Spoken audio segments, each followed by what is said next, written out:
The problem of political polarization is characterized by a large number of people holding extreme political views, also known as hyper-partisanship, with fewer political moderates to the point where healthy political disagreement becomes destructive. Here in the United States, this problem exists both on a systemic and personal level. Some have suggested that this is one of the most serious problems our country faces, since the signs only point to the problem getting worse, whereas others are less pessimistic, but do agree that it is problematic for both our government and its people.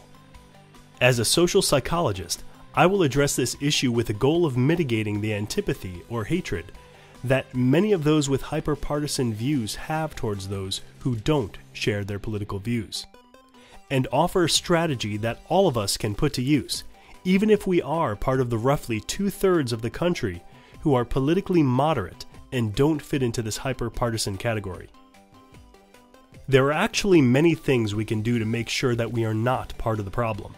This includes getting our news from unbiased sources, those heavy on reporting facts and light on political commentary, making an extra effort to befriend those who have different political opinions than ourselves, monitoring and assessing the track record of those in our political party, not deifying them, being cognizant of the confirmation bias when separating fact from fiction, and playing devil's advocate by seeking out and discussing the many sides of any issue.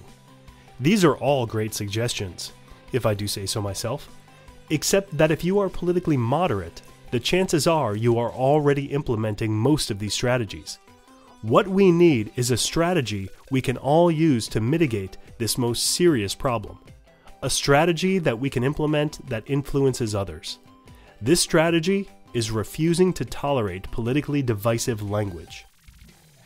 Politically divisive language is misinformation, half-truths, or opinions presented in a hostile way based on either a lack of critical thinking or an intent to manipulate opinions and beliefs. Refusing to tolerate politically divisive language is another way of saying that you will no longer allow others' ignorant statements or deliberate manipulation to go unchallenged. Challenging others, if done correctly, will result not only in diffusing their political extremism, but also in reducing the amount of propaganda they would have otherwise shared. This one act could have far-reaching effects. You want your challenge to sting the other person, and perhaps even embarrass them enough as to deter future similar rhetoric. But they need to know what was wrong with their rhetoric, and after some reflection, need to see the problem with it.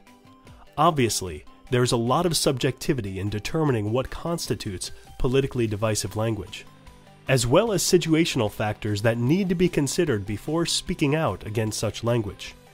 Pick your battles. Politically divisive language comes in many forms. I will go over 5 of what I believe are the most common and destructive forms, provide examples, and offer suggestions how to effectively challenge others who use this language. The more knowledge you have in the area of critical thinking, specifically with cognitive biases and logical fallacies, the more likely you will be to spot other forms of politically divisive language. Demonization. Imagine making a list of all the bad things you have ever done. Clearly, this list would not be representative of who you are as a person. By ignoring the good things you have done, and even the neutral things, it would be an unfair characterization based on a half-truth. Demonization is the process of making a person, group, or idea out to be evil, that is, metaphorically turning them into demons, by doing essentially the same thing. It's a form of deception. Example. Since he has been in office, Senator Lipschitz has made millions in speaking fees and book deals, while his state has seen a rise in crime, a rise in poverty, and a decrease in jobs. It is clear that he only has his self-interest in mind. Response. I'm curious why you failed to point out all the good things he has done for his state while in office. It appears as if you're not really interested in an accurate portrayal of Senator Lipschitz, but your goal is to demonize him. I would think that the whole truth is important to you, is it not? Dehumanization. This is a more extreme version of demonization, used extensively by the Nazi Party in their propaganda as a way to disassociate the Jews with their humanity. It's a powerful psychological manipulation that lessens and can even eliminate any empathy a person might feel for another human being. In politics, we see many extremists refer to the other party as animals, predators, fungus, parasites, and viruses. Example: people on welfare are nothing more than parasites living off hard-working Americans. Response: dehumanizing people is a very dangerous practice, one that has contributed to the extermination of hundreds of thousands of Jews initiated by a charismatic leader who manipulated his people to believe that Jews were more parasite than human. I don't believe that you are suggesting anything is barbaric, but failing to acknowledge the humanity of this group leads to hatred rather than solutions, which I am assuming is not your goal. Dichotomous grouping.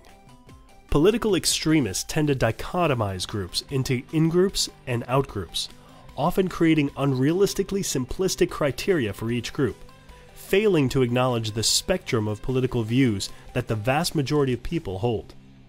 These false categories become more real as people feel they need to pick a team and alter their political views to be accepted as a member of the in-group. This us versus them mentality often involves exaggeration and creating straw men.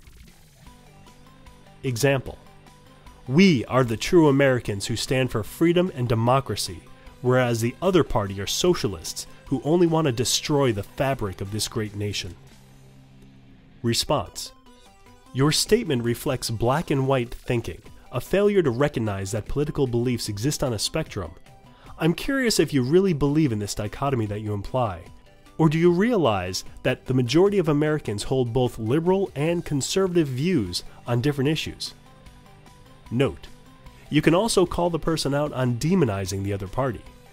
Also note the statement identifying some common ground, that is, liberals holding some conservative views and conservatives holding some liberal views. Splitting. Think of splitting as the non-human equivalent to the dichotomous grouping form of politically divisive language. Rather than dichotomize groups of people, it is the dichotomization of ideas.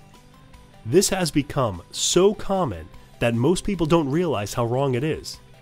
In the abortion debate, there is the pro-life and the pro-choice sides. Yet by that label alone, it's impossible to tell where a person stands on the many issues that comprise the larger issue, such as the laws that should be put into place, the circumstances under which abortions should be allowed, who pays for them, etc. Example: are you pro-life or pro-choice? Response: I guess I'm pro-choice in that I choose not to accept either of those labels.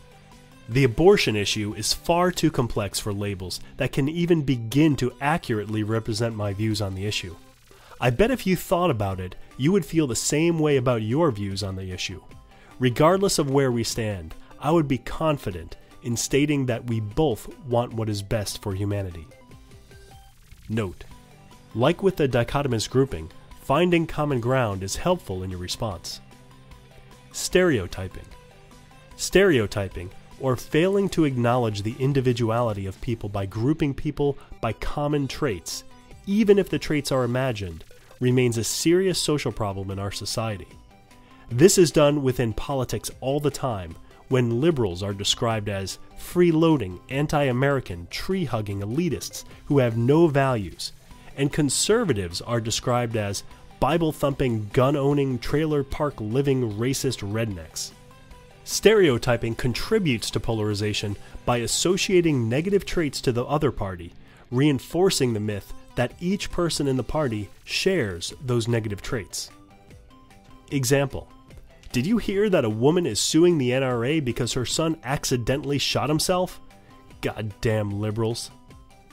Response: surely you're not implying over 100 million people should be blamed for this lawsuit, are you? I'm sorry, but your stereotyping reflects ignorance and a lack of critical thinking.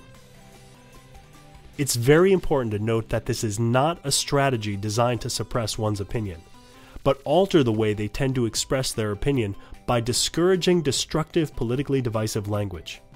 For example, if someone argues that our president is a cotton-headed ninnymuggins, they would have every right to. This is one of the things that is great about America. While this may qualify as hostile language, at least in the elf world, we can't know what level of critical thinking was involved in forming that opinion, and the opinion reflects no clear intent to manipulate opinions or beliefs of others. People will offer their opinions, argue, and debate about politics. This is what we want. But we want these arguments and debates to be reason-based, and the people making them to stop using psychological manipulation at the expense of reality. When these conditions are met, we see more moderate views, more cooperation, more unity, and less hatred. No matter where we are on the political spectrum, I think we would all agree that this would be a very good thing.